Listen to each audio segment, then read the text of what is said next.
Russia's economy runs heavily on oil. That's no secret. In some years, sales from oil make up 30% to 50% of the government's total budget.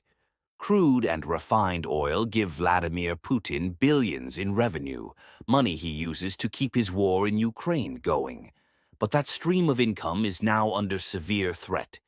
Ukraine has been striking deep inside Russian territory, hitting one of the country's most critical vulnerabilities: its oil refineries. When a refinery is knocked offline, it's not just a dent in production. It can mean weeks or even months before the facility is running again. And right now, Ukraine's drones are taking them out one after another. To understand why this matters so much, here's the key difference. Crude oil is the raw material pumped out of the ground. It's not directly usable. Refined oil is what you get after processing crude into gasoline, diesel, aviation fuel, and other products. These are the fuels that power Russia's military, its transport system, and everyday life. Without functioning refineries, Russia can't convert crude into the products it needs or export them for profit. In early August 2025, Ukraine launched a wave of attacks. August 6th to 7th. The Efipsky refinery in Krasnodar Krai was struck by long-range drones that slipped past air defenses. Footage showed massive fires lighting up the night sky, sending thick smoke billowing into the air. August 2nd, the Ryazan refinery and the Ananefti product oil storage site in Voronezh region were also hit. Reports say storage units capable of holding tens of thousands of tons of refined fuel went up in flames. Just days later, the Novokubishevsk refinery was shut down entirely after another strike destroyed one of its key storage tanks, burning nearly 19,000 tons of fuel. Each hit is costly in multiple ways. It destroys valuable stockpiles and forces lengthy repairs. Why timing matters. Ukraine isn't picking targets at random.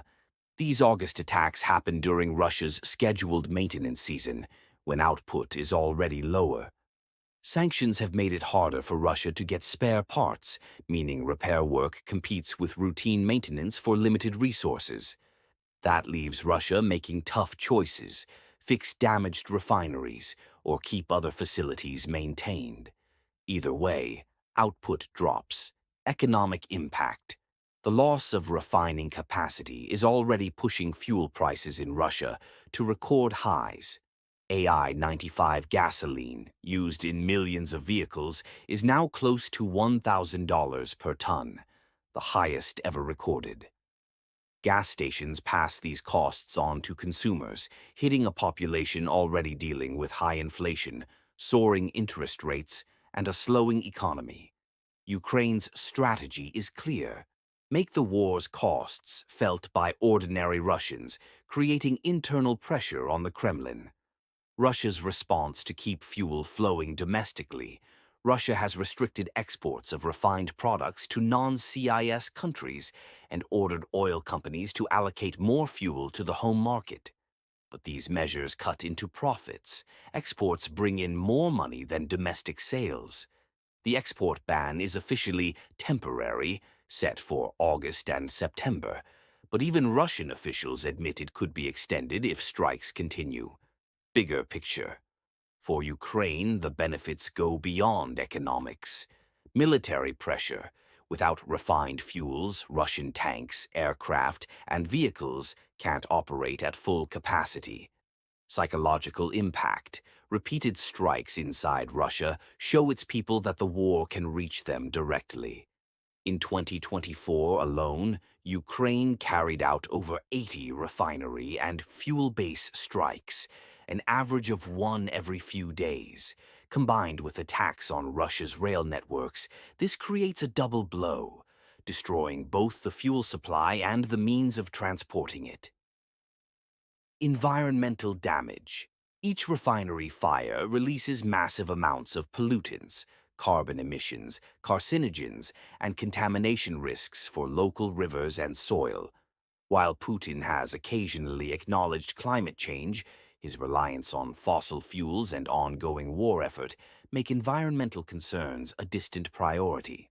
Looking ahead, Russia has tried to adapt by exporting more crude oil, which customers must refine themselves. This reduces the risk of losing valuable, refined products to Ukrainian strikes, but it also earns less money. Ultimately, unless Russia finds a way to protect its refineries, Ukraine will keep chipping away at its oil infrastructure.